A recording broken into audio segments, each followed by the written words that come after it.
So nandoon po yung tinatawag na word na kanina, no? Na willingness. Ang tanong,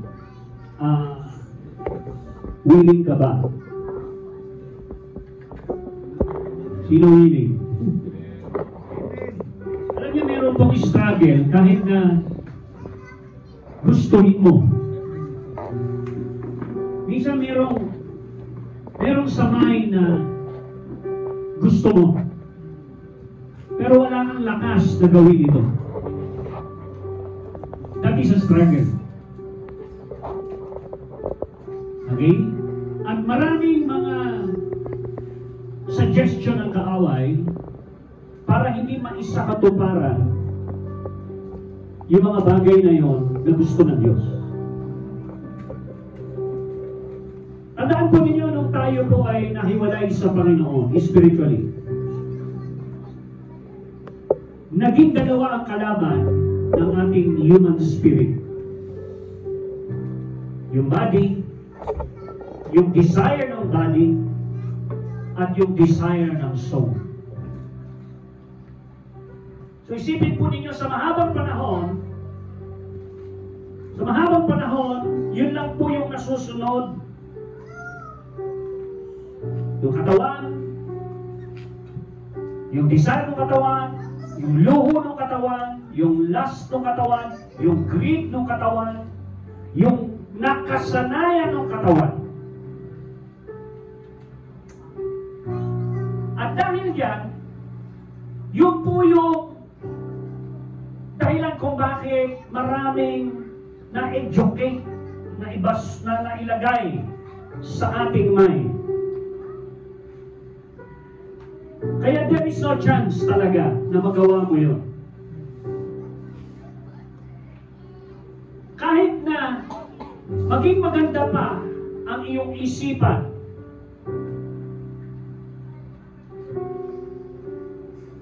na in-educate ng katawan, hindi pa rin matatanggap ni Lord. Kasi yung maganda na yun na napunta sa isipan mo ay galing sa katawan. Hindi galing sa Espiritu.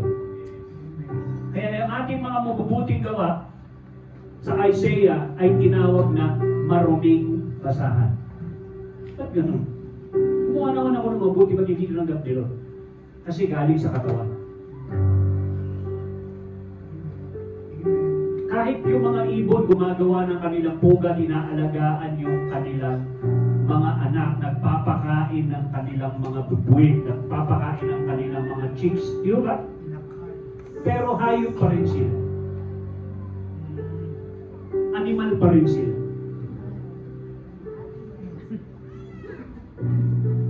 Naiintindihan po ninyo? So, sabihin, kahit ano pang nakalagay po yan sa Isaiah 64. No? Di ba? Nakalagay, ang aming mga gawa ay pawang maruming basahan. Sa Ephesians, sinabi rin yun, hindi po tayo naligtas sa pamamagitan ng ating gawa. Kahit ba gano'ng makabuti yun? Correct? Saan daw tayo maliligtas?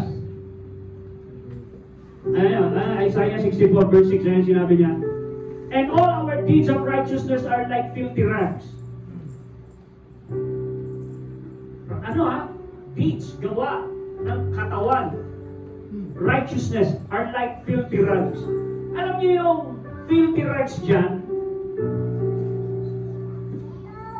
Kung ano ibig sabihin ng filthy rags, dati walang mutex, walang whisper, pasador ang ibig sabihin ng filthy rags.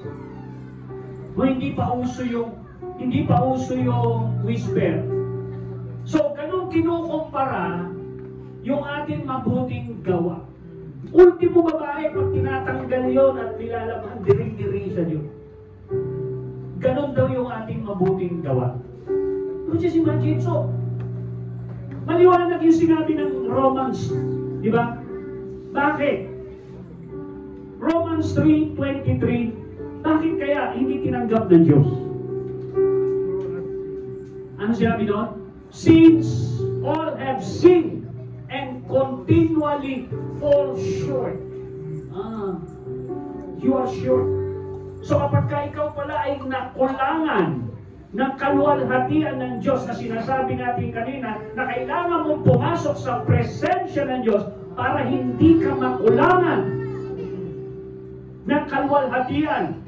The moment na ikaw ay makulangan ng kaluwalhatian, you are prone to sin.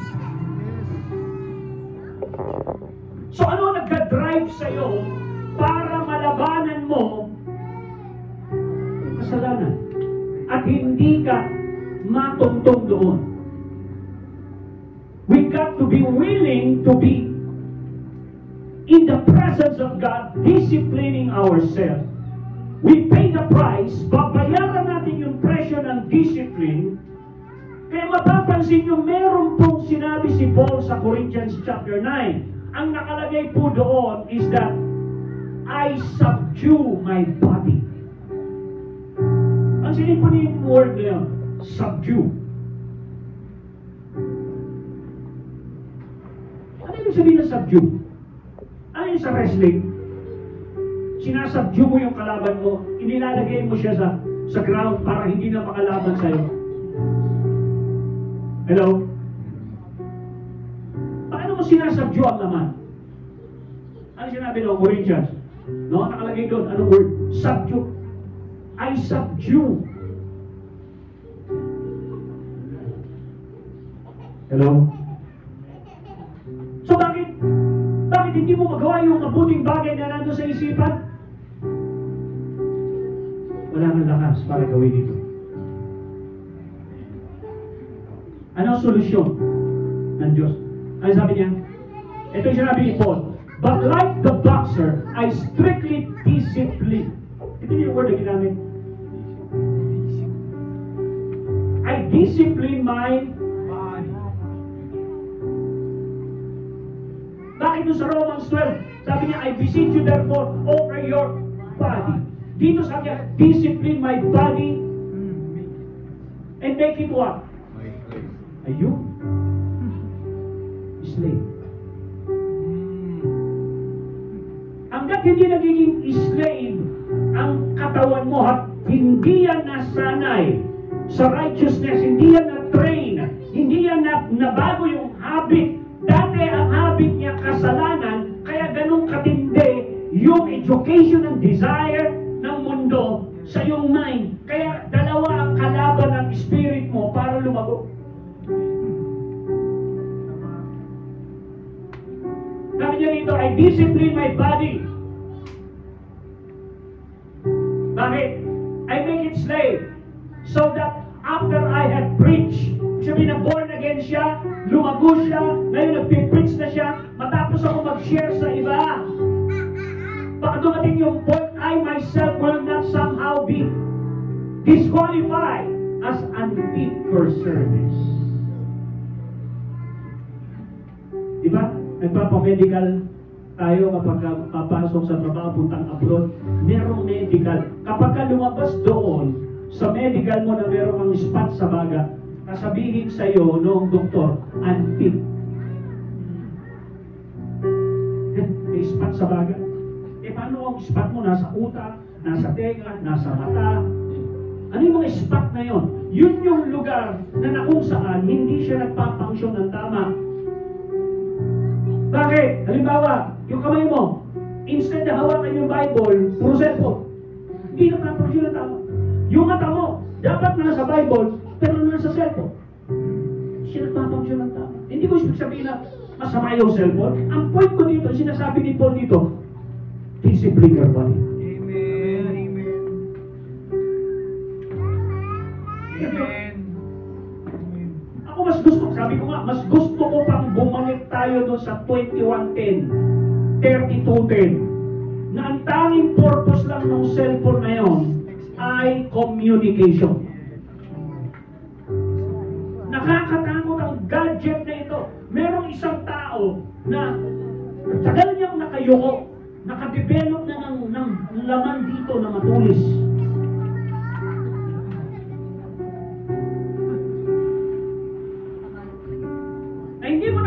kasi,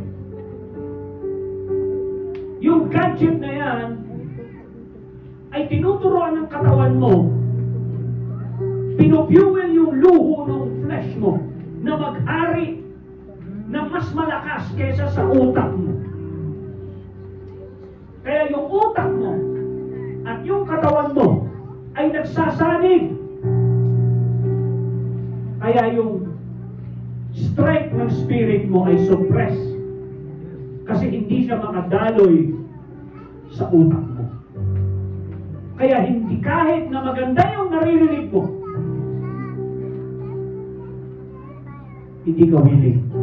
Maaaring willing ka, pero wala kang kapangyarihan na gawin ito. Kaya tayo nag-aaral. So don't be casual when it comes sa gathering na ganito. Hindi mo, I'm telling you, hindi mo dapat para bang pinipilit na pumunta yung katawan mo rito. Kapag pinipilit mo pa, ibig sabihin you are not yet free. Kasi pinipilit mo pa. Hello? Kaya nga si Paul ano sabi niya? Sa ibang translation ng 27, ibang translation, sa King James ang nakalagay, subdue. Subdue. Ha? Tama ba yan? Subjection. King James. Sa NIV, sabi niya, I subdue my body. Okay? Nakalagay sa NIV. Slave, di ba? Kasi merong word, ano? Anong message? Slave yan eh. Merong translation nakalagay, I subdue my body. Alam niyo kung bakit yun ang tamang word? Subdue. Kasi yun yung word na sinabi doon sa Genesis, subdue the earth. Rule the earth. Subdue. Huh? Everybody say subdue. Bakit kaya sinabi ng Panginoon doon sa word, sa Genesis, matapos likhain ng Panginoon ang tao, matapos niya likhain ang tao, bakit niya sinabing subdue the earth? Hello? Ha? Anong nakalagay doon sa Genesis?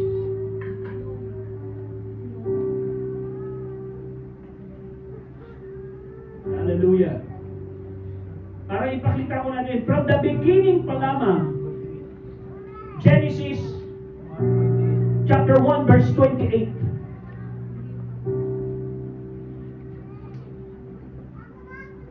NIV. Ansinin po ninyo ito. Sa Genesis 1:26, sabi niya, let us create man in our image, in our likeness. Pagdating doon sa verse 27, meron pang siya sinabi, mag-start tayo sa 26, then 27, then 28. Okay, 26 muna. Diba? Ang sabi niya, God said, let us make mankind in our image. Okay? And in our likeness. Pansinin niyo yung word na ginabi, let us make. Hindi sinabing, let us create. Let us make. Ano sabihin ng make? Isang proseso. Let us make. May proseso. In our likeness so that they may rule. Papansin niyo, sino daw yung mag-rule? Yun daw na proseso na na-transform into His image. Amen. Naintindihan niyo? That's why papunta tayo sa glorious church kasi ito yung unang posisyon natin nung hindi pa tayo nagkakasala.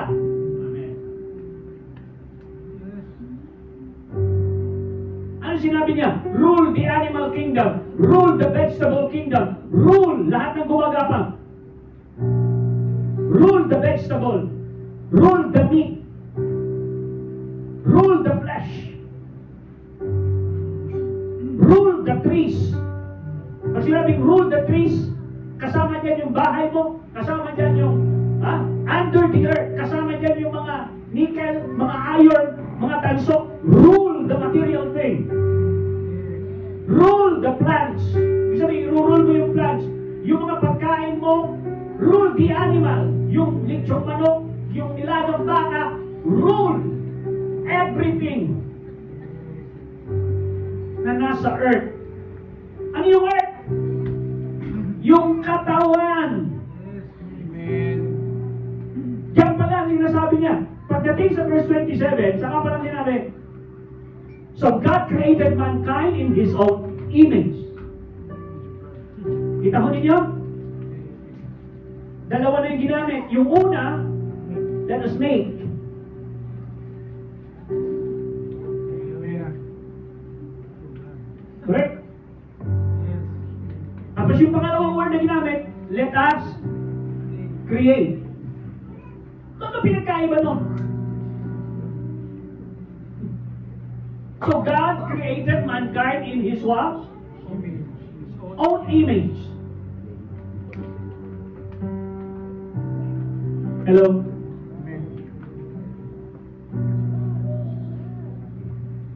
Naalala po ba ninyo yung pagkakaiba ni Jacob tsaka Israel? Ha?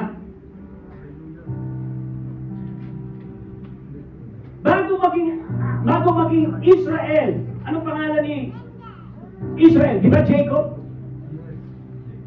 So naintindihan niyo ba yung buhay ni Jacob bilang tao, bilang lamang, bilang manloloko, bilang supplanter, bilang deceiver? Yun yung hindi ka pa born again. Jacob ka. Pero nung ma-meet mo si Lord, nakipag-wrestle ka, nakita mo ang mukha ng Diyos, binago yung pangalan mo, na born again ka, naging Israel ka. Amen. Diba nakikipag-wrestling siya? Tinalo siya ni Lord. Anong ginawa niya? Sinabdue niya si Jacob. Dinislocate yung balakang. Hindi na makalaban. Talo yung katawan, Jacob. Mula nung natalo, nagpatalo! Sumuko! Nagpatalo! Ano ko, nagpapatalo ka ba kayo doon? O ikaw pa rin nasusunod? Ha? Nung nagpatalo siya, saka pa lang nag-declare sila ng bagong pangalan na nagbago ng kanyang tadhana at buhay. Amen. Mula ngayon, hindi ka na-deceiver. Kasi ang tindi mo man deceive. Bakit? Nabubuhay ka sa deception. Dinideceive mo parati yung sarili mo. Niloloko mo sarili mo.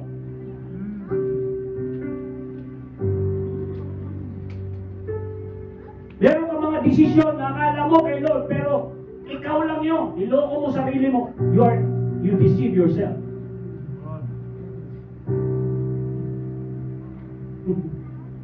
Hello? Saka pa lang niya sinabing, create sila. In the image of God, He created them. Male and female, He created them. Dalawa. Hindi niya sinabi, He created Adam. Them. Saka pa lang sinabi sa verse 28, ano yung word?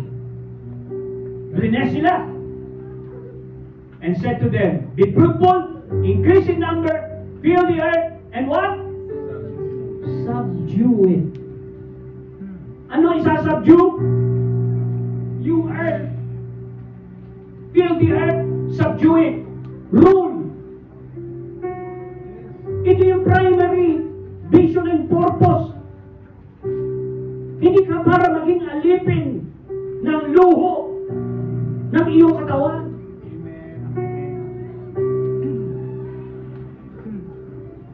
Sabi sa Book of Proverbs, gusto mo mapanalunan ng isang syudad. Sabi ng Book of Proverbs, panalunan mo muna ang iyong sarili.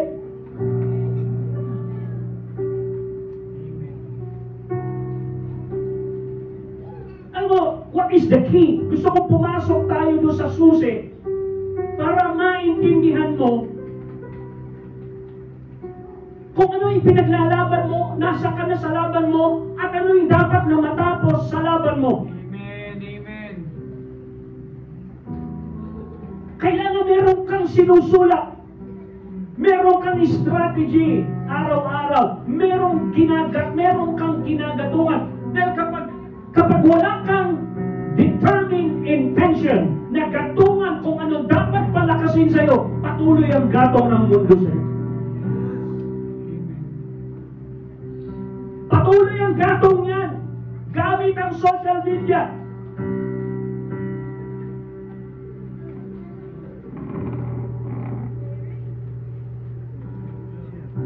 Ay, here. Ang isa sa prayer ni David, alam nyo, sa Psalm 86 verse 11, isa sa prayer niya, ganito. Ang prayer niya, Lord, teach me your ways. Gusto kong matutunan ng iyong kaparaanan, O Diyos. Matagal tayong nahiwalay sa Diyos yung ways of the Spirit, the ways of God.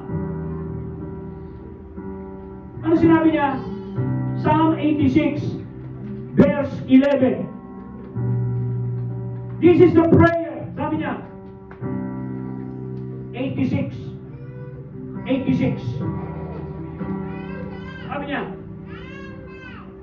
verse 11, hindi 17, 86:11. Hallelujah. Magbabackslide ako sa'yo. Kita ko ninyo? Di ba? Pinakita ko sa inyo yung gano'n. Bakit kayo natawa? Bakit ko sinabi yun? Kasi kapag ka ang paulit-ulit na naririnig mo sa mundo, time will come, mapipikon ka. Pag napikon ka, yun yung entry point na maapektuhan ka. And once you're affected, ibig sabihin malalim na ang kaisipan ng kaaway sa isipan mo until you come into the place of divided heart. Ibig sabihin ng divided, wala ka ng focus. Nung bumulong si Satanas sa book of Genesis 3, yung pong isipan ni Eva ay naging divided. Nung maintriga yung kanyang mind, at sinabihan siya ng kaaway na magiging Diyos ka pag kinain mo yan, his heart becomes divided. The moment you entertain the suggestion of the enemy, isimulang na-divide. Wala ka sa focus. At pagka nawala ka sa focus, para kang microscope na hindi na-divide. Kaya pag tinignan mo, ba't wala mong makita? Kasi walang focus. Kaya doon sa microscope may ginagalaw doon para may focus. Ganon din sa camera. Bakit minsan ang lalabo ng mga kuha? Kasi hindi na i-focus. Nagtataka ka, ba't hindi ko ma-deliver yung quality na larawan na dapat na mapunta sa atin, ma-mold sa atin? It's because you lose sight of the image. It's not clear. Sabi niya rito, ang prayer niya, teach me your way, O Lord, that I may rely on your faithfulness. Bakit ganito yung hinihingi niya? Hindi siya humihingi ng mga material things. Sabi niya, give me an undivided heart that I may fear your name. Ba't hindi ka takot? Kasi wala kang focus. Bakit hindi ka lumago sa fear of the Lord? Walang focus. Sa mata ng tao, ano ang pinaka-perfect vision? 2020. Ha? 2020. Tingnan natin yung 2020 na yan. Nasaan yung 2020 na yan? Pumunta ka sa Exodus. Tingnan mo yung 2020. Exodus 2020. Ano yung pinaka-perfect na vision na ma-develop sa'yo? Exodus 2020. Ano sinabi niya na? Moses said to the people, do not be afraid. God has come to test you so that the fear of God will be with you to keep you from sinning. What is the key that keep you from sinning? Ano yung magpe-prevent sa iyo sa kasalanan? The fear of God is not the love of God. Maraming nagmamahal, pero walang takot kay Lord. Hindi na-develop. Ang galing kumanta, ang galing tumuktok. Mahal si Lord. Pero hindi na-develop yung takot.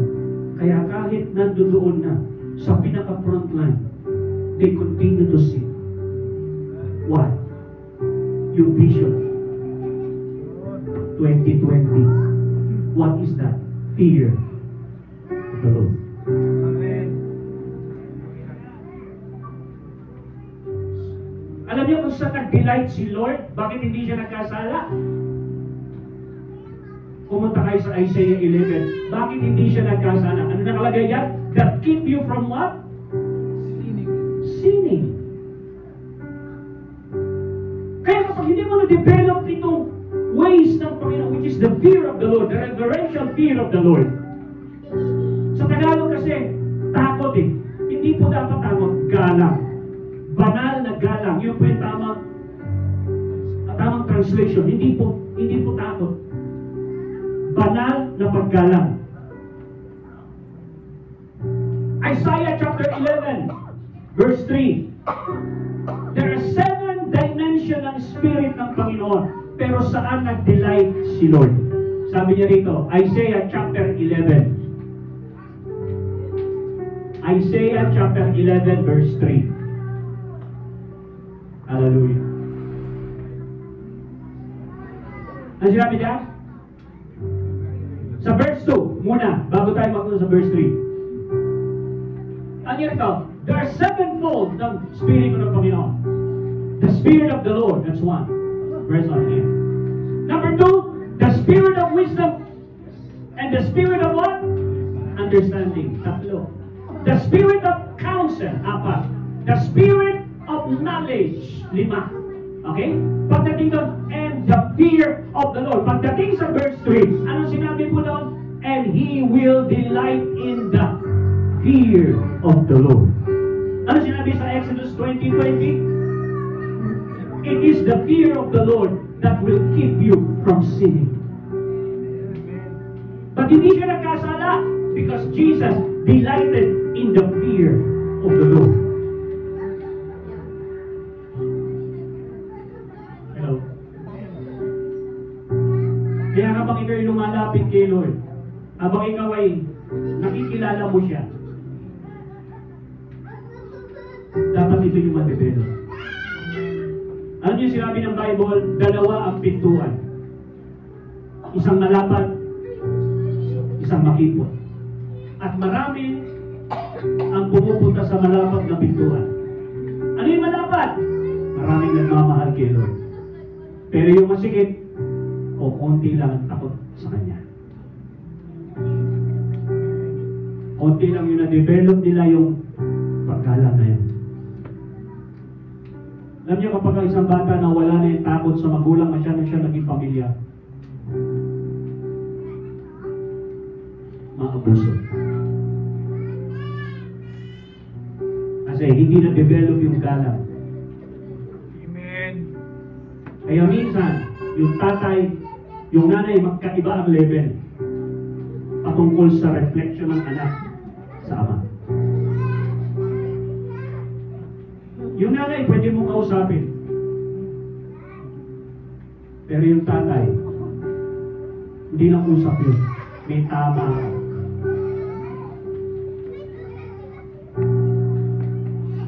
Ha? Yung atmosphere ng boses ng tatay, pagka nirelease yan sa house, sumigaw yan. Di ba mga anak? Tatay. Pero yung nanay, walang kwenta kahit magdandag na yung matagal niya, walang pakialam yung nanay. Sanay na sila sa boses ng nanay. Pero pag yung tatay na magsalita, fear. Hello?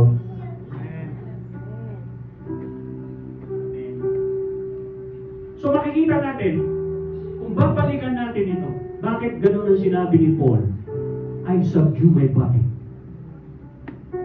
You got to train your body in the Spirit. Amen. kailangan ma-train ng spirit mo ang katawan mo at ma-train ng spirit mo ang utak mo. Dahil pag hindi yun nangyari,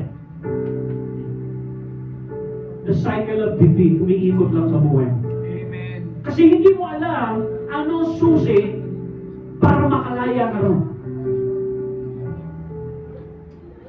Okay, gusto nyo ibigay ko yung huli? Susi? Oo, sa linggo na. Kasi, klaro naman na nasa Bible. Klaro. Kaya lang, minsan yung mind natin, no? Sabi ko nga sa inyo, naintindihan mo, willing ka, but you have no power to drive it, to accomplish, to execute it. Bukod sa divided ang utak mo, kanina sinabi niya sa book of James.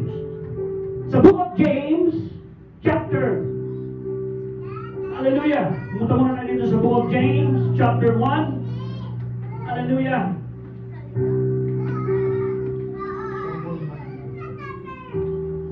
Ano sinabi doon sa book of James na nakalagay? Double-minded. Okay, pansinin po na James chapter 1, verse 6. 6, 7, 8. Okay. Pansinin po ninyo. But when you ask, pag na-pray ka daw, you must what? Believe and overcome unbelief, which is doubt. Because the one who doubts is like a wave of the sea, blown and tossed by the wind. Ang ano niya? Pagdating sa verse 7, sabi niya, such person is what? Double-minded.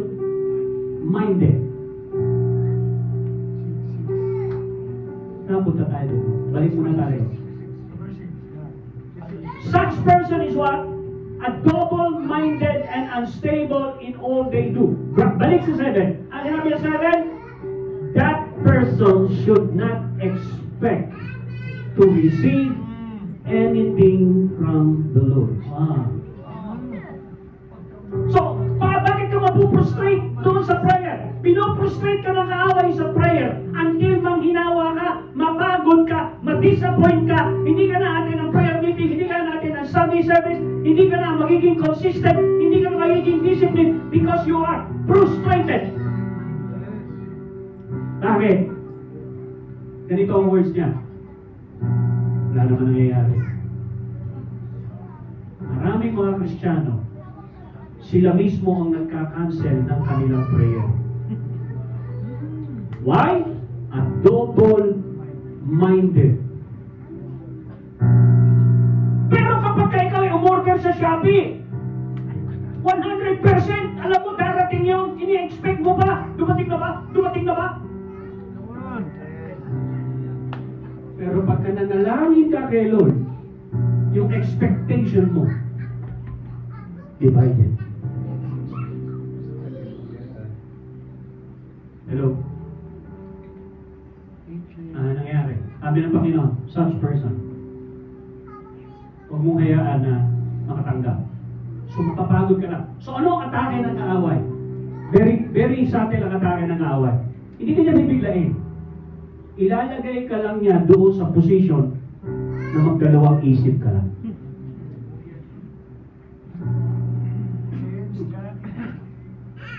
Kaya napaka-importante ng spiritual discipline. Napaka-importante na magatungan mo ang mind mo ng consistency. Sabi ko kay SJ, sumunod ka lang, gaganda buhay.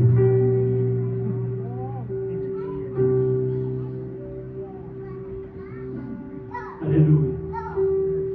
Kung sumunod lang si Eva at Adan kay Lord, mas maganda sana ang buhay natin ngayon. Yung buhay natin ngayon, nagre-recover pa lang tayo doon sa maling ginawa nila. Pumasok ang sorrow, kapigatian sa atin dahil sa pagkakasala ng isa. Pero ni-reverse yun ng Panginoon. He carried our sorrow dahil sa pagsunod ng isa. We rule and reign in this life because of the obedience of one man. Ibinalik niya yung rulership and reigning because of obedience. Saan mo makikita yan? Romans chapter 5, verse 17 sa Amplified. Makikita po ninyo yan.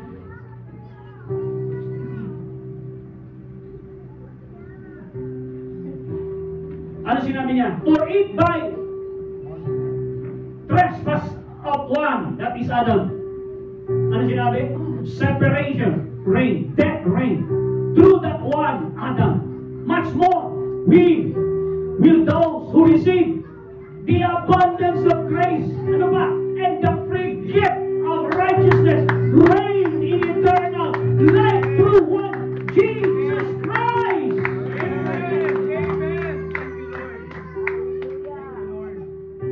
Kita mo niya yung ginawang presyo ni Lord. Kaya no, sinasabihan na siya, hirap na katawan mo, di ba? Hirap ka na, duguan ka na, mula ulo hanggang paa. Kamay mo, paa mo, masakit na.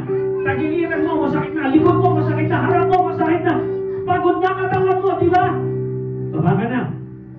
Hindi bumaba. Jesus subdued his body. Thank you, Lord. He maintained that body on the cross. That is subduing.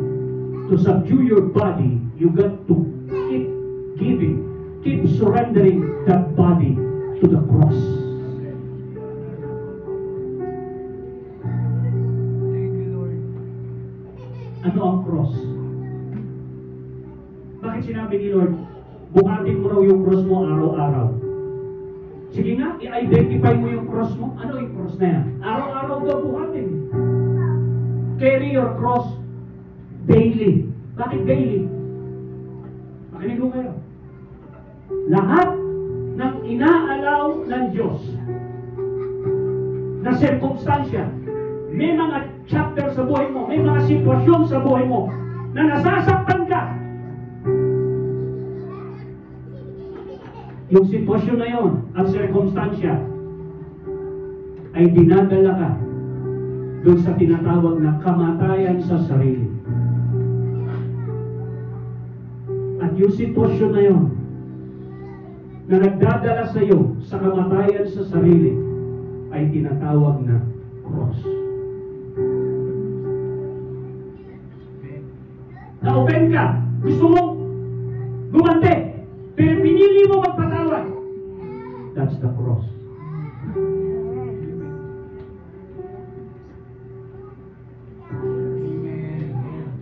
Right here.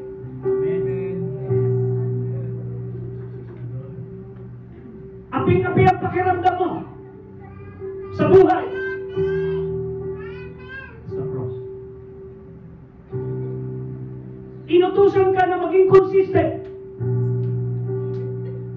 May programa tayo na para bang pakiramdam mo, pinahihirapan ka. No. Tinutulungan ka mamatay. Because of that consistency.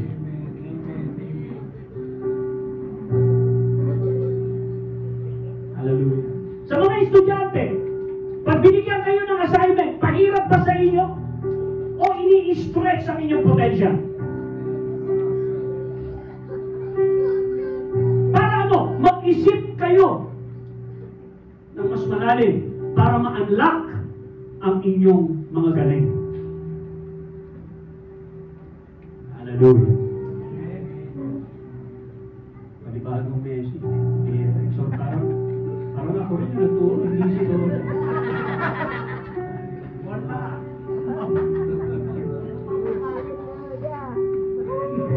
Kasi nagugulo tayo, nag-i-struggle kayo. Gusto mo, tinatanggap ko Lord yung word mo eh. Naintindihan ko yung word mo. Pero wala akong lakas para gawin. Kahit gano'n ka pa-willing. Until Paul discovered it. Hanggang sa na-discover ni Paul yung struggle na ito. At ang sabi niya, doon sa 2 Corinthians,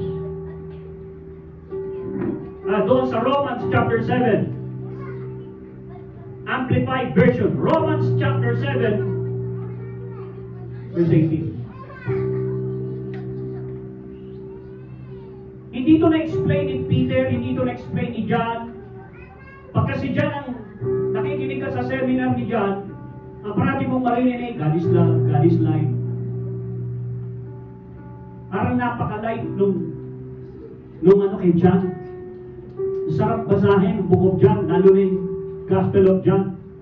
Makikita mo talaga si Jesus nagsasalita. Maririnig mo yung boses ni Jesus. Pero pagdating kay Paul, lalim. Hindi mo na binabasa yung episode kasi hindi mo maintindihan. Lalim. Mas masarap basahin yung Book of John, Matthew, Book of Psalms. Pero pagdating doon sa mga sinulat ni Pablo, nalalalimang nga. Alam mo kung bakit? Yung kanyang nire-release galing sa malalim na revelation. Galing sa malalim na encounter. Galing sa malalim na experience.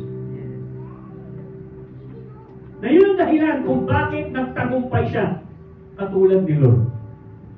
Malalim siya.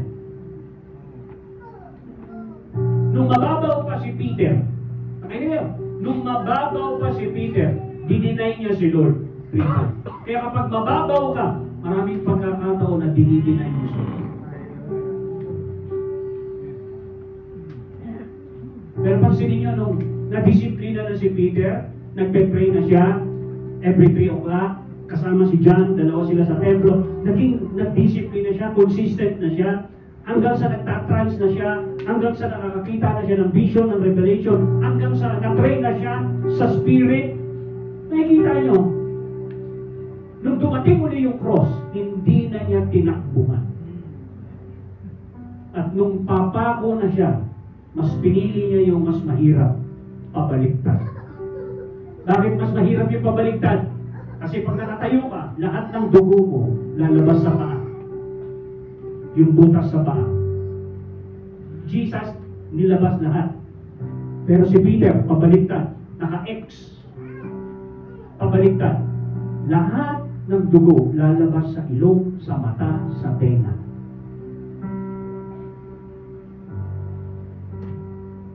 Sabi niya, hindi ako worthy na katulad mamatay na katulad ng Panginoon. Baliktarin ninyo. Ang sinasabi niya, wala na bang mas mahirap? Mas pinili niya na yun. Bakit?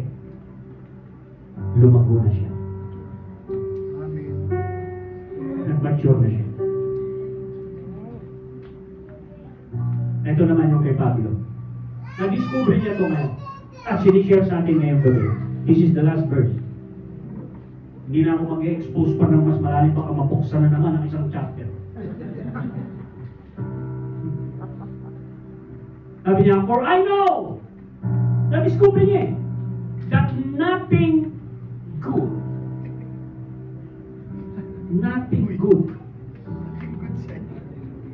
that lives in me. Ano yung sabihin nun? In that human flesh, in that human nature, walang mabuti dyan. Kaya nga babaguhin niya. In a twinkling of an eye. Suna? Hello? May tiwala ako sa'yo bilang kapatid. Pero meron isang bagay na hindi ko pinagkakatiwalaan. Ano yun? Yung laman.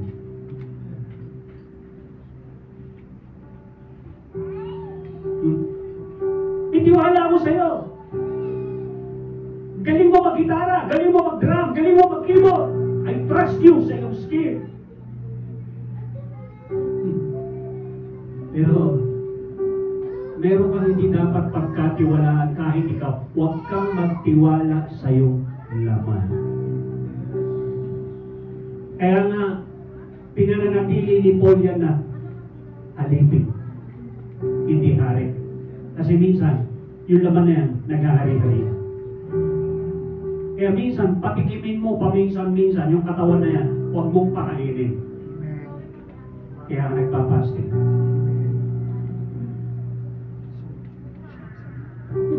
Di ba? Bakit ka nalungkot nung hindi ka naimbitahan sa kasal? Kasi alam mo, hindi mo matitikman yung handa. Kaya sa kasal, wala naman may intindi ng mga sermon na yun eh. Ang inaantay nila, ay na ba? Tapos pagkatapos ng kasalan, ano ang pinag-uusapan? Kung gaano kasarap o hindi kasarap yung pagkain. Okay yung pagkain dito, okay yung package na kasarap. 3 putahe sa isang plato, okay ito. Pagkain. Sarap yung dish. Diba? Pag sumamalo mo, di ka na inimbilan sa birthday. Namiss mo yung lechon.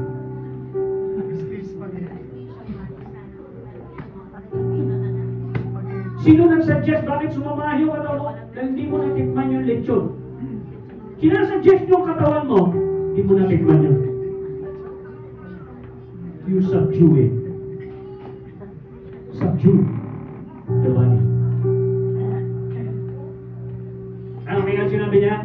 Na-discover ni Paul to sa kanyang walk sa Panginoon, sabi niya, I know that nothing good lives in me, that is in my flesh, my human nature, my worldliness, my sinful capacity. Ito po ninyo. For the willingness to do good is present in me. Ayan, sinabi kanina, maging willing ka. Pero sinabi niya rito, willing ako eh. But the doing of good is not, yung gagawin ko na yung mabuti na yun, na willing ako. Wala akong kapangyarihan. So yung struggle mo, naging struggle ni Paul. Yung problema mo, naging problema ni Paul. Pagdating sa verse 19, ang sabi niya,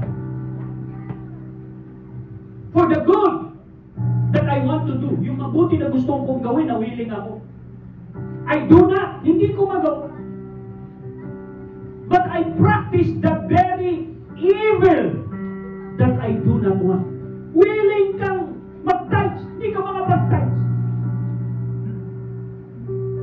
Willing kang gumawa ng mabuti, hindi mo magawa yung mabuti na yun. Pag sinabi ko, maging consistent tayo, nasabi mo, amen, nag-amen ka pa, pero hindi mo magawa yung consistency na yun.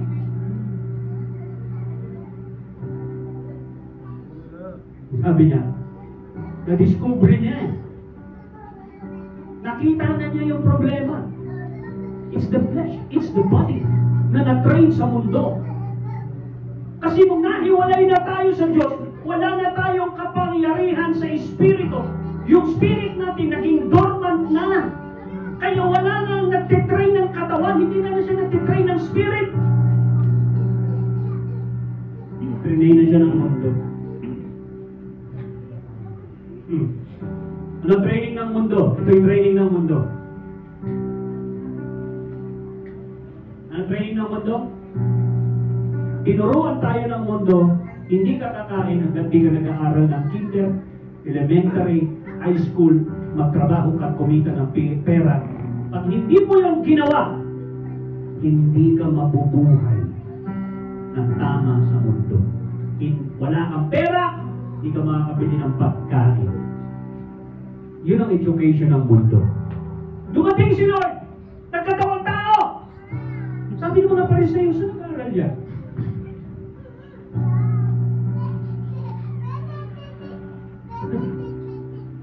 Meron siyang kakaibang eskwelahan na pinag-aralan. Bakit siya nagtagumpay sa mundo? Hindi nagtagumpay sa kanyang gutom. Alam niya paano mag-multiply ng tinapay. Saan niya nabuhay? Yung gano'n kanyang pag-aaral. Ako gusto kong pag-aralan yun eh. Kahit yun lang. Alam mo yun, mapag-aralan mo lang yun, nag-multiply yung tinapay. Kasi kapag ka nagawa mo mag-multiply yung tinapay, magagawa ko rin mag-multiply ang pera.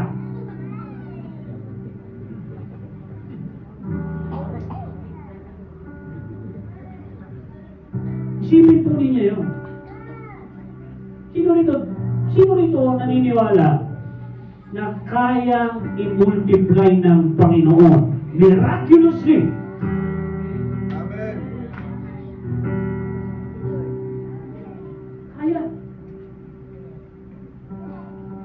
That's the reason why Matthew 6:33 was said by the Lord. Na sa kingdom niya, walang limit. It will be added unto you. Pero yung kaninang sinasabi, ang susi ay consistency, discipline, subdue your body, give yourself to prayer and to the ministry of the word. Yun ang nangyari kay Peter. Si Pablo, dinidiscuss niya yung mga detalye na nangyayari sa loob niya habang siya ay lumalakad sa kanyang pagiging Kristiyano. Meron siyang na-discover which is very helpful para sa ating kapanahunan ngayon. Ano sabi niya? The good that I want to do. Ano yun? And commandments, pagsunod sa magulang, lahat na mabuti. The good that I want to do, I do not do. Hindi ko magawa. Bakit? But I practice. Ang nagagawa ko is the very evil that I do not want. Kaya minsan natakihin ka ng kaawat. Lord, humingi na ako ng tawad sa iyo nito last year. Nagawa ko na naman. Hello? Yan mo kaya? Lord, pagsampu ko na to, umiikot na naman ako. Para yung Israelites, umiikot sa wilderness. Maabot sana nila ang promise land, 1 week lang. Nandun na dapat sila. Pero paikot sila ng paikot. Bakit? Ba't umiikot ng umiikot? Because of the flesh. Yung utak nila, gustong bumalik ng Egypt. Pero, nililid sila, papunta doon sa promise land. Sa kanilang inheritance. Ayaw nila ng inheritance. Ang gusto nila, yung tikim lang ng blessing ng mundo.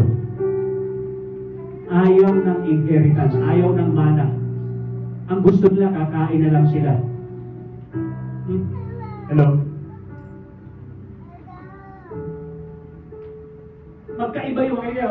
Magkaiba yung binibigyan ka ng allowance araw-araw.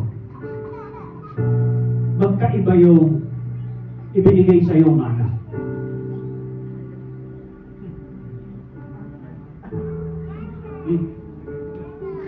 Sino rito gusto manatili rin sa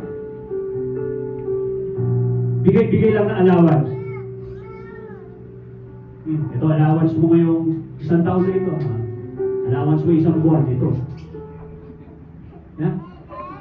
Allowance lang yung nilalakaran mo. Pero hindi ka pa pumapasok doon sa mana. Bakit? Sabi ng Panginoon, ang tagapagmana habang bata ay hindi, sabi niya, habang bata ang tagapagmana, para rin siyang alipin. Bakit? Si bata pa siya. So, kapag ayaw mo lumago sa spirit, huwag ka magtaka. Ba't hindi ka makapasok sa iyong inheritance? Hindi mo ma-enjoy yung inheritance mo. Si bata ka ba? Ayaw mo lumago. Bakit hindi ka lumago? Hindi mo nalakaran yung discipline, consistency, subdue, dahil ito, kaya hindi ka lumago.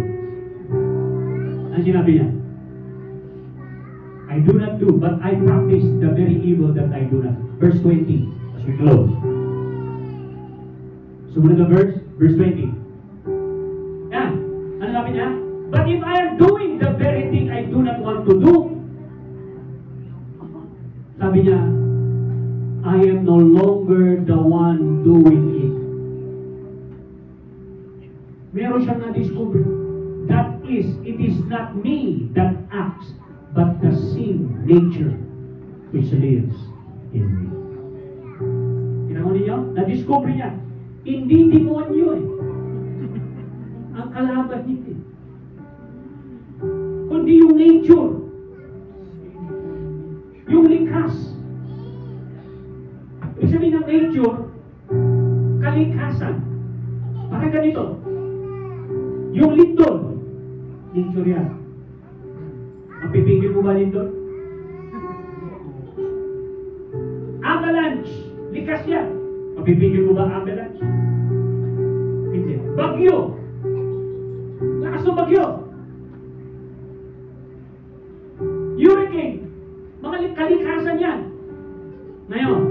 Sino po pwede pumigil yan? Maliban na lamang mag-intervene ang Diyos para pigilan ang devastation ng isang kalikasan sa isang lugar. So, kailangan mag-intervene ang Diyos sa sinful nature. So, paano nag-intervene si Lord sa sinful nature ng tao? Na siyang kulungan natin. Paano siya nag-intervene? Nagkatawang tao siya. Isinuot yung laman na mayroong tendency magkasala. Sinuot niya yun. At nung sinuot niya na yung laman na yun, dumaan siya sa lahat ng pagsubok na dinaanan mo at dinadaanan mo ngayon. Dinaanan niya yun lahat ng hirap. That's why he was acquainted with sorrow. Pero hanggang krus, hindi siya nagkasala. Kung makinig kayo, kaya yung katawan na yun na dapat mabulok sa grave, hindi mabulok-bulok. Gustong matain, gustong kainin ng grave, gustong i-digest yung katawan na yun, hindi ba digest? Ang una. Bakit? Walang kasalanan.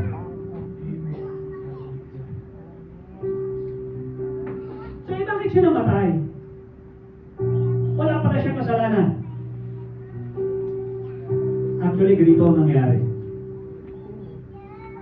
Mula doon sa pagbugbog sa kanya, paghagupin sa kanya, tumutulo na dugo niya. Dumating yung time na hindi na talaga niya kaya yung cross, di ba? May tumulong. Correct? Na magbuhat ng cross. Hanggang sa Golgotha. Hindi niya na nabuhat yun. Bakit? Kasi nakita nung Roman centurion, mahina na siya at marami ng dugong nawala. So, ibig sabihin, hindi niya na kaya talagang buhatin. Ang nagawa niya na lang ay lumakad hanggang Golgotha. Pagdating sa Golgotha, pinukpok, pinago na siya. Dalawa, pati yung kanyang dalawa. Tumagas ulit yung dugo, yung pressure na yung dugo na yun, tumagas ulit yun.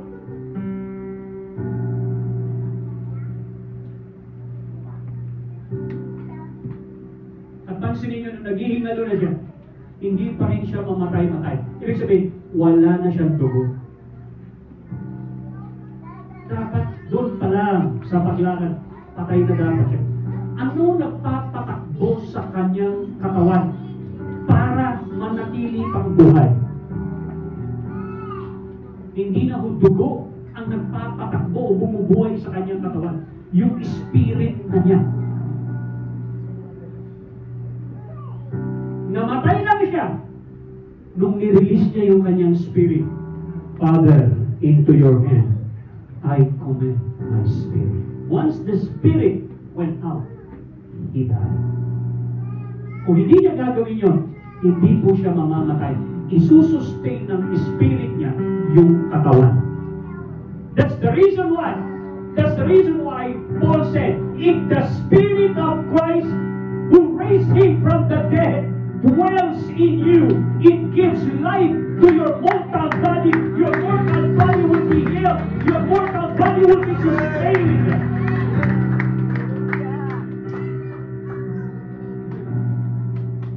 So yun yung nakita. So makikita po natin, ano yung naging susi para masustain pa yung katawan? Spirit. Hindi na po dugo. Ang bumubuhay. Dugo. Spirit. So nakita ni Lord, nakita ni Paul yun. Balikan natin yun. Ano sinabi sa Romans? Ano sinabi niya? Sabi niya, hindi na ako yun. Kundi yung kalikasan ko. At yung kalikasan na yun, yun yung kulungan mo at kulungan ko. Kung nag-notes kayo ng mga message natin ng linggo, paano mo ngayon malalampasan yung kabulukan ng katawan at corruption ng katawan na yan, luho ng katawan na yan? By what? Partaking the divine nature. How do you partake the divine nature? By precious promises. Yung word. Yun ang dahilan kung bakit binabalik natin. Nagkakaroon tayo ng intensity sa tatlong W. Una yung word, worship, and warfare. Di mo siya katabi, huwag mong katatamarang establish ng W natin.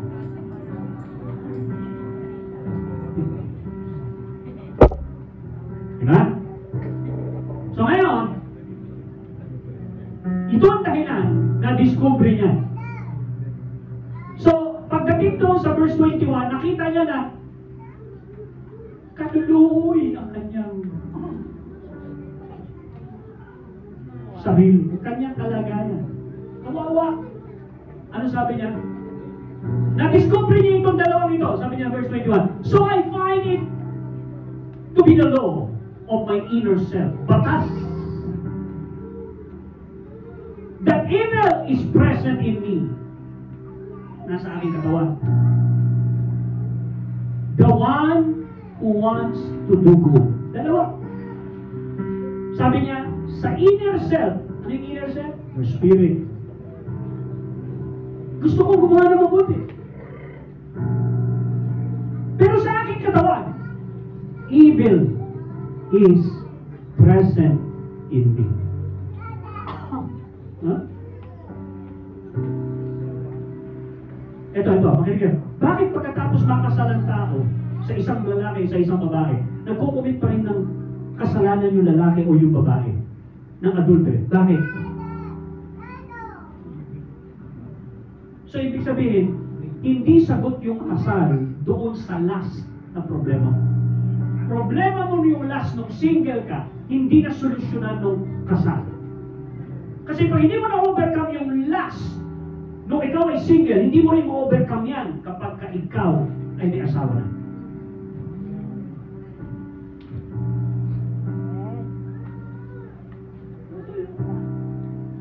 Hello? Kaya habang single ka pa, wala ka pang asawa, taluhin mo na. Dahil para pagdating na may asawa ka, hindi yan yung magiging dahilan para maghiwalay kayo dahil hindi ka napagbigyan ni Mrs. o ni Mr.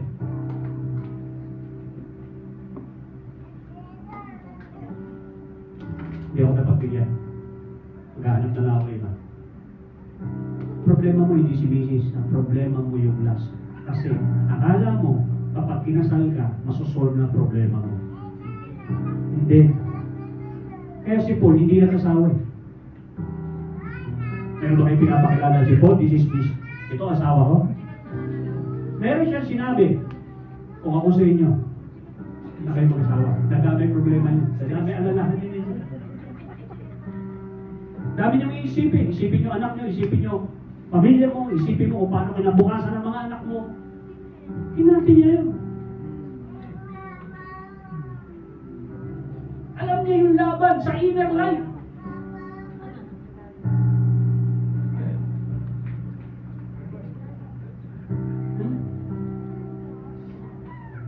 So, next verse.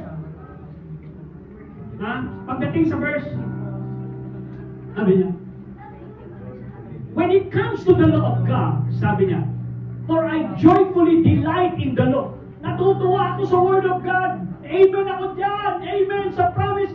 All promises of God is yes and amen. Binyamin ako.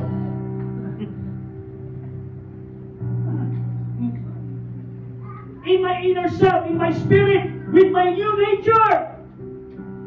Verse 23, sabi niya, but I see a different law. Merong kakaibang batas na nasa aking katawan and rule of action. Saan? Sa parte ng aking katawan, members ng aking katawan. In its appetites and desire. Waging war. Nakikipag-away against the law of my mind. Batas na nasa aking isipan. Ano yung nasa batas na sa kanyang isipan? Nag-agree yung utak niya sa word of God. Kaya lang, tinatalo ako, sinasabdyo ako, and making me a prisoner of the law of sin. Naging ano ako? Naging Ang sinabi ng prisoner, naging captive ako, naging bilanggo ako ng batas ng kasalanan. Yung likas. In which is in my body. So, anong problema mo? Yung batas. Parang ganito yan. Maki, waka mo. Ito. Alam ko, malaki yung braso mo. Ganyan mo, ganyan. Palagyan mo yung kilo yan. Taas mo pa. Yan. Isang oras.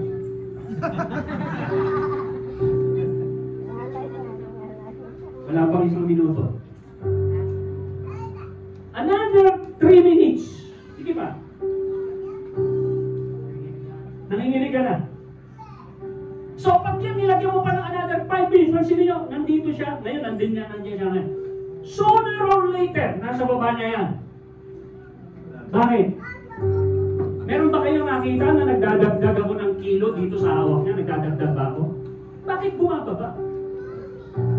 Kasi ang kalaban ni Maki, hindi itong pulpit na ito. Ang kalaban mo hindi yung 10 Commandments. Ang kalaban mo hindi si Lord na nagbigay ng 10 Commandments.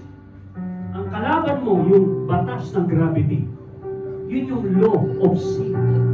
Ang kalaban mo, hindi tatay mo, hindi nanay mo, hindi yung church, hindi yung leaders mo, hindi yung Word of God na sinashare sa'yo. Ang kalaban mo ay yung batas. Whether you like it or not, magkakasala at magkakasala dahil ikaw ay bilanggo pa. Kaya kailangan mong makalaya sa bilangguan na yan. Okay na? Baba na, no? Sige mo na rito. Just imagine, wala pang isang oras, naging miserable buhay ni Maki. Wala pa isang oras yun. Eh, yung pa kanyang lifetime na nakabilanggo ka, gaano ka miserable ang buhay ng tao na wala kay Kristo? And yet here we are, mga Kristiyano. May trabaho tayo. Paano natin sila tatrabahuin kung tayo mismo? Kailangan pa trabahuin. Di ba? Kaya kunin natin lahat ng klase ng training na pwede nating makuha sa Holy Spirit. Sipagan pa natin. Kasi baka masyado na tayong nakokomportablehan. Masyado na tayo nagiging pamilya. Hello?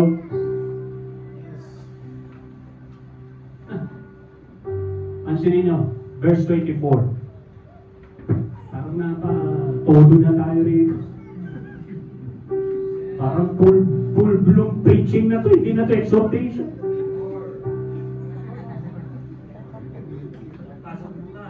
Ito yung kanyang conclusion. Ano sabi niya? Wretched. Ano ibig sabihin ng wretched?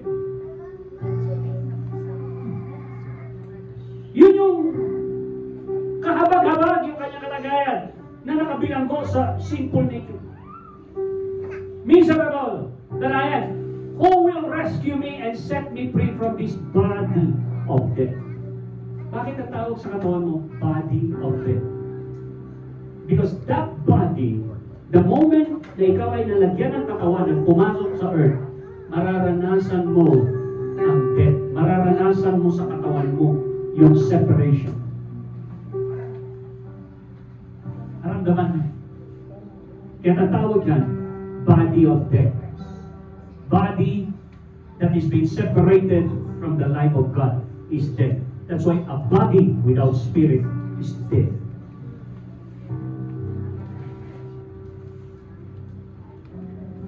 Sabi niya, this corrupt mortal existence. Sino magpapalaya sa akin ito? Ang tunay nating kalayaan kapag dumating yon, yung ganap na kalayaan, yung Jubilee of Jubilee, 50 years, yung Jubilee of Jubilee na yun, magka-trumpet ang mga Israelites para i-announce ang kalayaan, tunay na kalayaan. Yun po yung rapture of the church. Pag napakita na yung katawan mo, doon ka pala na tunay na malaya. Kaya, yun yung kakumpletuhan ng iyong kaligtasan.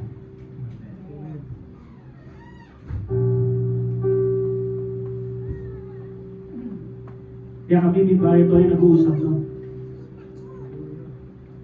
Walang iwanan na. Try tayo mararapture.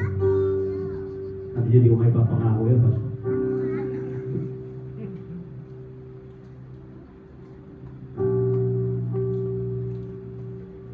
Andiyan na ba yan? So, makikita natin yan. Yan ang kalagayan ni Pablo. Kaya kahit gano'n ka-willing, wala kang kapangyarihan na gawin yung mabuti na nasa isip mo na narinig mo. Until you learn that discipline na araw-araw, buwan-buwan, taon-taon, you subdue your body. Sa sobrang habang ng Diyos sa'yo, sa sobrang habang ng Diyos sa'yo, meron siyang inaalaw na mga sitwasyon sa buhay mo para tulungan kang mamatay. Pero tinatakbuhan mo yan. Pinagpipray mo pa yan. Lord, tanggalin mo daw! Hanggang nagpe-pray ka na, tanggalin mo ito. Hindi ka lalago. Kasi hindi mo naintindihan yung nilalakaran mo na yun ay tulong ni Lord sa'yo. Habag ng Diyos sa'yo. Kaya lang hindi mo makita ang habag dahil nasasaktan ang katawan mo na merong nakasanayan. Hello? Di ba?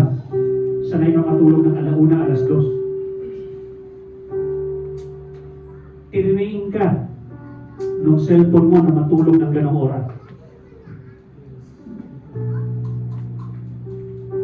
Ano?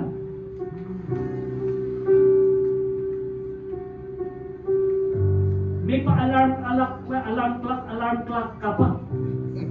Kasi, tumunog! Ang ibig sabihin nung tunog kayo, gumising ka na. Ano ginawa mo? Pinatay mo. Ano mo ginigising? Gusto ko matulog. Yun yung boses ng katawan mo. Kaya sabi ni Pablo, wretched man that I am.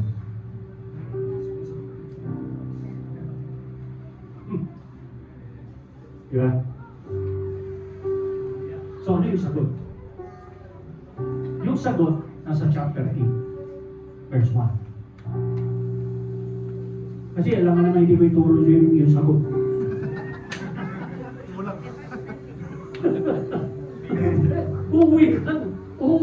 Uuwi ka, bitin. Sabi ng flesh, uwian eh, hindi pa. Kasi gusto mong alamin yung buhay, gusto mong alamin yung nakaka-please kay Lord eh. Sabi ng flesh, uwian Eh sabi, willing eh. Eh hindi sapat yung willing ka lang. Kailangan may kapangyarihan para maganap yung willingness na yun. Ito yung sagot niya. Therefore, so may conclusion na siya.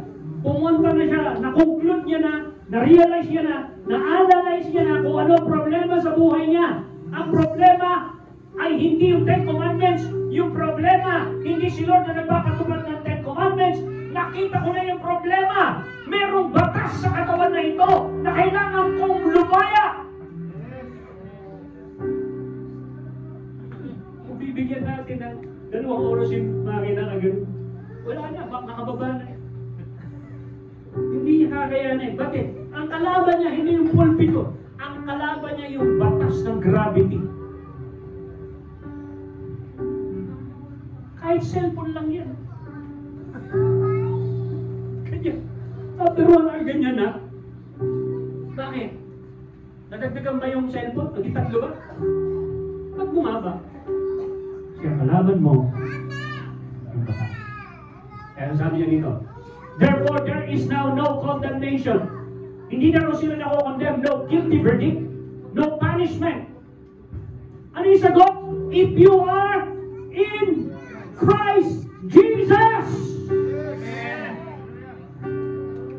who believe in Him as personal Lord and Savior, tagapagligtas. Saan ka iniligtas? Sa batas ng kulungan ng kasalanan. Yun ang dahilan kung bakit kailangan lumago si Kristo sa'yo. Para yung training sa loob, ma-train naman yung spirit mo. Habang tinitrain yung spirit mo, na lumalakas, yun yung magdadrive ng kapangyarihan ng iyong willingness na gumawa ng mabuti. Ma-execute mo yung nasa mind mo na mabuti. So, ang dami pa natin dapat i-train. Kaya mapansinin po ninyo, habang ginagawa kang komportable ng kaaway, makinig ko kayo, hindi ka aalukin ng kaaway ng kahirapan. Aalukin ka niya ng komportable. Ha? Komportable ka pa nung nakatira ka pa dyan sa bandang hardware, papunta rito. Punta ka ng Teresa. Ito komportable yan. Layo na nito. Nagiging habit, naging until na normalize. Kasi nakalaya ka na doon sa kaisipan natin. Okay na? Okay na kami? Okay na ako. Ang solusyon, hindi ako sasabay sa traffic. Hello? Di ba? Kila Brenda pagpupunta, nalalayuan. Ang uno, bundok, bababa, punta rito. Pero nung nakarating siya sa bahay nila Ivan, napalaya siya doon sa corporation. May malayo pa pala sa akin.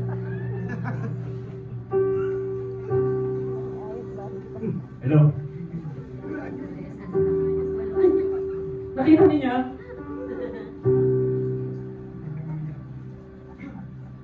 Anong mas dangerous? Mas dangerous dito.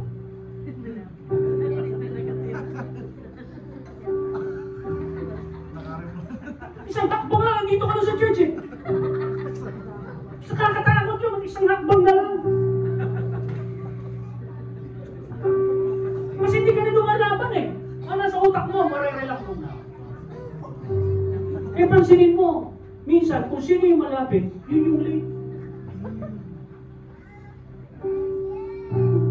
See you, Mike. Naintindihan nyo? Yun ang dahilan kung bakit ayaw ni Lord na mapupunta ka doon sa komportable ka na.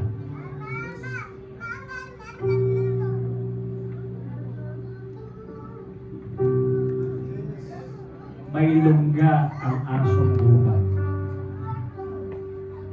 May pugad mga ibon. Yung mga lugar na yun, yung comfort zone nila. Pero ako, wala akong comfort. Hindi ko yung ilalagay sa sarili ko na ma-relax ako. Kasi baka isang tingin ko lang kay Bathsheba, bumagsak ako. Nana si David at that time.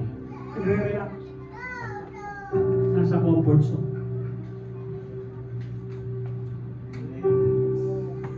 Okay? Madali ba yung mauuna ka rito, yung worship team? Tapos, baba na tayo sa realm ng spirit, magtatangs, lalaban, lilinisin yung magiging John the Baptist tayo. Madali ba?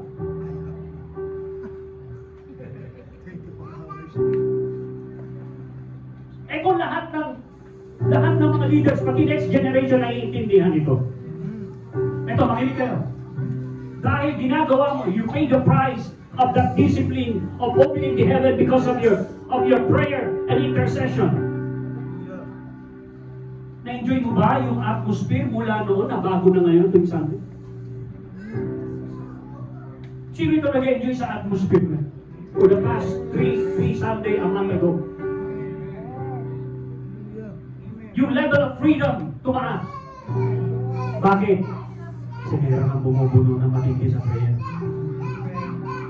Meron nang namamatay sa sarili. Nagre-respond ang langit, lumilinis ang atmosphere. Meron na nakikita si Lord na nagsasakripisyo pumunta ng Wednesday.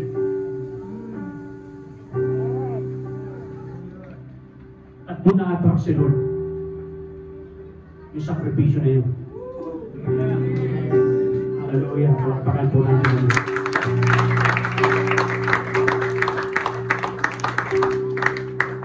Last verse. Hanggang 3 lang yan. Sabi niya rito, sa verse 2. Ano yung sagot? Kung ang problema natin, batas ng kasalanan, ang sagot ay batas ng Espiritu. That is the born-again life. Regenerated life. Yung batas. The law of the Spirit. Hallelujah. Makinig ko kayo. Kung ikaw ay citizen ng Pilipinas, under ka ng batas ng Pilipinas. Correct? Tama? Pero pagka ikaw ay lumipad na papuntang Amerika, pag landing mo sa Amerika, hindi ka na sakop ng batas ng Pilipinas.